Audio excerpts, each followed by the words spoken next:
Bueno, clave hispana se decía. ¿Fue esto de los progres, fue un fenómeno exclusivamente español o fue más español que de otras nacionalidades debido a la presencia galvanizadora del franquismo? Hombre, fue un fenómeno internacional.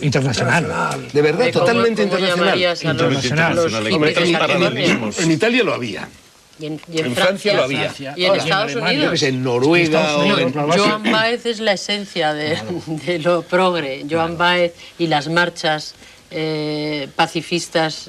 Sí, pero ahí ya se desvió un poco el movimiento progre. En California, los hippies, ella hubo una variante, ¿no? Esa es la variante, además, que creo a la que hay que llegar, porque ahora estamos contando las crudezas casi del progre y no se cuenta esta otra, que son gente muy politizada y con aspectos buenos de organización social y no de vida personal.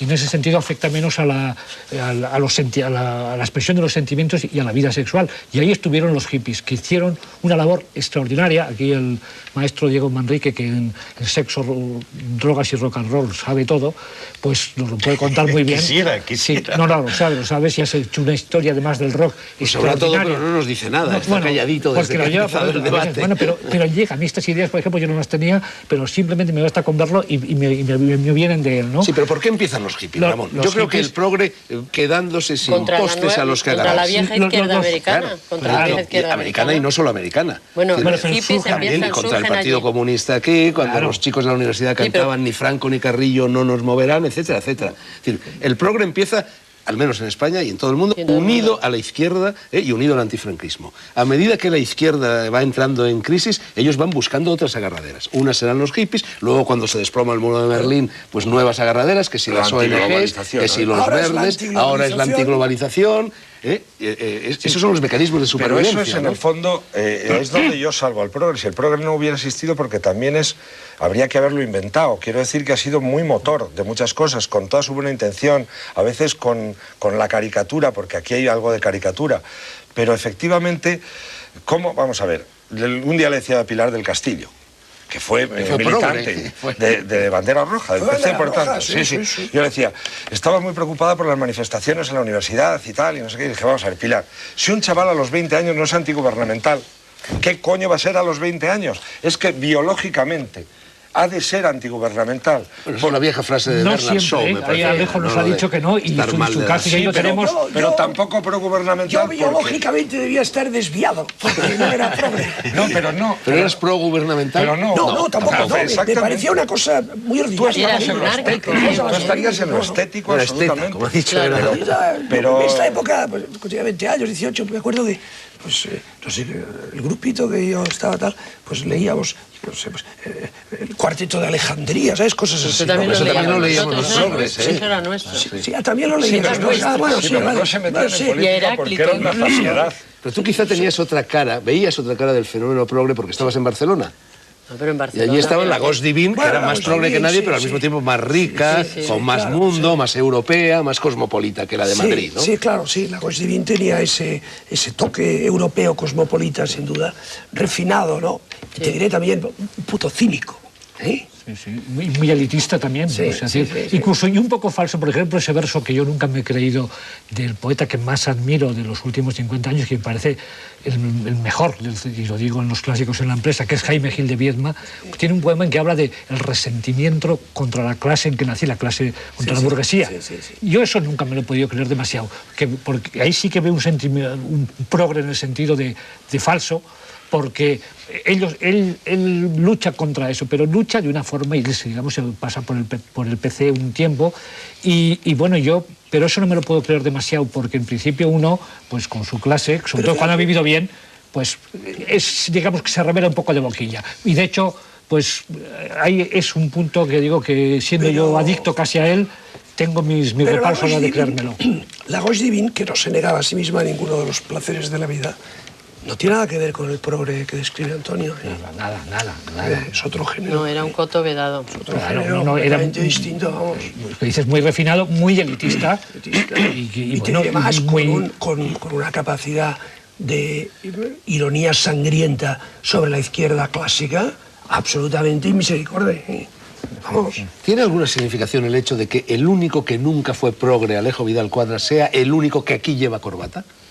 Sí, bueno, lo he hecho expresamente. El atuendo, quiero decir, hablar un poco del atuendo, ¿no? Sí. La trenca, la verdad es que igual que Antonio viene vestido de explorador.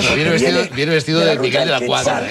Yo vengo vestido así porque esta mañana he tenido que hacer una cosa que requería que viniera vestido así. Yo lamento porque iba a venir casi con corbata, porque estando además con los clásicos en la empresa, O sea, pues tengo que dar esa imagen Ramón, ¿sabes hacerte la corbata? No muy bien, pero miro mucho cómo se la hacen. Por ejemplo, veo que los futbolistas se la hacen muy bien. Estoy mirando a toda la gente que está... Sí, los estoy viendo. Y veo, por ejemplo, Mendieta se hacen unos nudos de corbata magníficos. Y los tengo controlados.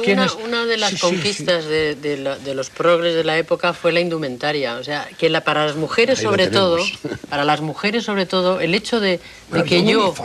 Había un uniforme. No, había un uniforme maravilloso que yo he utilizado Yo lo que he hecho ha sido, sí. y esto ha sido muy contrastado, el mayor trabajo de campo y lo que más me ha costado el libro ha sido unos cuadros que he tenido que hacer de evolución del 60, 70, etcétera, de qué se puede hacer, qué se puede comer, vestir, etcétera, y qué no. Porque un progre es tanto por la referencia positiva... Lo que llamas las tablas de la ley. Las tablas de la ley, ¿no? como por las referencias negativas. Hay unos iconos a favor y unos iconos en contra. Yo, por ejemplo, considero que Bush y Aznar han sido los máximos benefactores del progre hispánico, porque efectivamente los ha conjuntado de nuevo en una pelea contra él. Pero en la indumentaria es esencial. Ha habido variación, pero hoy sigue habiendo un uniforme de progre. Yo esto lo podía llevar en los años 70 y lo puedo llevar ahora. Entonces... ahora ya no será la trenga, el pelo, pero por ejemplo, sí que hay algunos elementos que no han variado. Por ejemplo, hombre, se ha pasado, si quieres, de la trenca al Armani, pero lo que no hará nunca un progre es lucir la marca. Quiero decir, hay unas marcas que son pijas. El progre no. El progre tiene que tener unas marcas que a lo mejor vale el vestido, la de Dios es Cristo, pero no se tiene que ver mucho. O un pequeño adorno minimalista. Tiene que ser todo como muy sencillo, como muy natural. Pero carísimo a lo mejor. Pero carísimo. Bueno, y luego tiene que haber tiene que ser muy natural, muy de amor a la naturaleza. A mí esto me preocupa enormemente. Tú eres muy sectario en la estética también, porque... Pero perdona, que es que vengo de ahí de las selvas con Miguel. Yo normalmente he visto de otra manera. O sea, yo creo que el fenómeno progre, tú esto no lo dices en tu libro, empezó en 1954, antes de lo que tú dices, cuando algunas personas empezamos a fumar en pipa en la universidad. Bueno, y a dejarnos barba. Lo de la barba sí lo dices. Yo llevo barba. Bueno, pero es increíble la irritación que suscitaba entre los bien pensantes fumar. Yo fui el progre más progre de todos los progres y el primero casi. Pero la llegada a la progresividad, parte de cierta juventud, ya digo, en la época esta que estaba yo en la facultad, en los 60, tuvo también aspectos muy trágicos, que en el libro de Antonio también se hace una referencia a esa cosa de que era progre no tener celos. ¿Os acordáis, no? Era genial. Que era progre. Era terrible. Pero eso era más barcelonés que madrileño. Bueno, vale, pues sería barcelonés. Se decía, pero no era una teoría y era una praxis. Entonces la culpa la tuvieron Sartre y Simón. Sí, exacto. En Barcelona... Destrozaron la vida. Sí, bueno. Entonces, en Barcelona, pues... hubo una época, me acuerdo de eso, que lo progre era... A mí sí me pareció una barbaridad. Pero bueno, hay que contarlo todo. O sea, si tú tienes un desliz, a tu pareja se lo has de contar. Con todo lujo. Y además, no has de tener celos, porque celos es una cosa burguesa, es una cosa absolutamente impresentable. Bueno, eso provocaba... eso provocaba unas crisis. Bueno, gente que tenía crisis absolutamente destructivas. Bueno, es más, oye, ya lo digo esto, en fin, lo digo sin ningún ánimo de broma. Yo vi suicidios. Wow. Os podría contar un par de casos.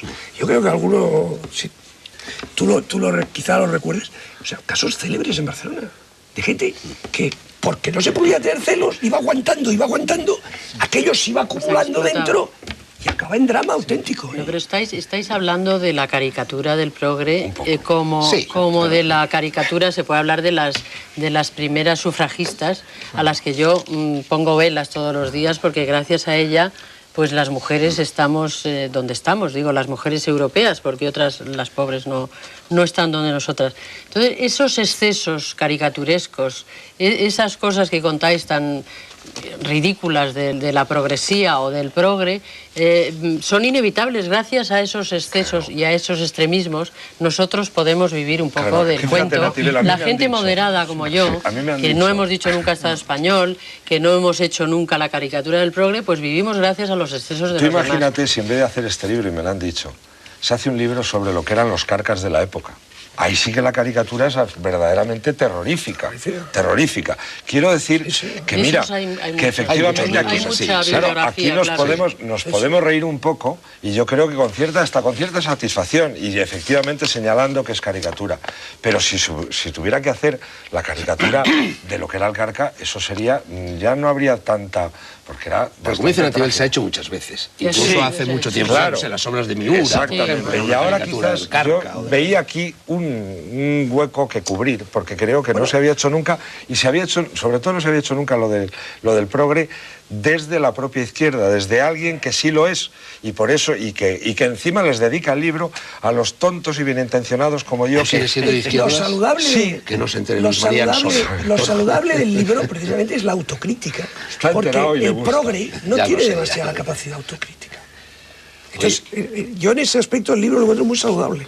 Bueno, muchos progres terminaron trabajando, qué curioso, en algo tan regre, tan reaccionario, al menos nos lo parecía entonces, como lo es la publicidad.